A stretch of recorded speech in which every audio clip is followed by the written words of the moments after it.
हा आले बाबा बैस. आता पायठ आले पायठ तिथं गाडी लागली गाडीनं आले मग आणि तिकडून मग शेती गेले शेतून आले पाय. तुला परसाद देऊ का? अरे बापा परसाद अशी तशी पण मी पंढरपूरला गेले ना घरातले नासुना झाला मायावाल्या. तुला सांगते मी या रांडायना ना या शिरंटकी चंटकी हो या शेवली मी पंढरपूरला गेले खोबऱ्याची खायची त्याची कॅन आणून दिली ती म्या आणि त्या मुंड्यानं काय केलं मुंड्यानं बिया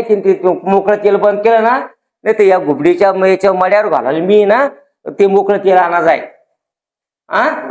ते पाय ना तू कॅन पाय ना म्या काष्टा घातला आणि अजून आंघोळ केली म्या नेमकीच आंघोळ केली या पाय डोकं इसरतच बसले तो तू आला पाय या पाय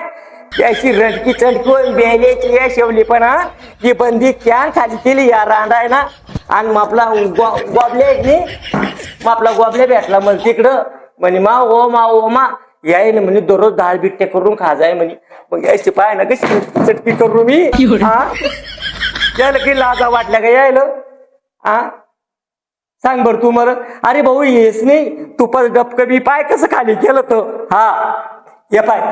हे साखरेचं डबकं खाली आहे तुपाचं डबकं खाली आहे. आता सांग मी तू कसं करू मुकरे नको असू हा बामट्या लावड्याची पाय हे पाय बरं नाही हे पाय बापा तू सगळं रिकाम झालं हे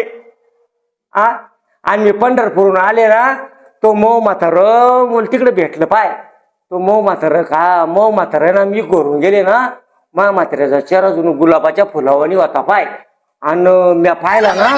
तो जुनू त्या सुकेल गोबीच्या फुलावानी मग आपल्या म्हाताऱ्याचा चेहरा दिसला मला या पाय तूप होतो याच्यामध्ये तूप बिचार यार ना दाताळ गाठ्या नुसत्या हा बद्दल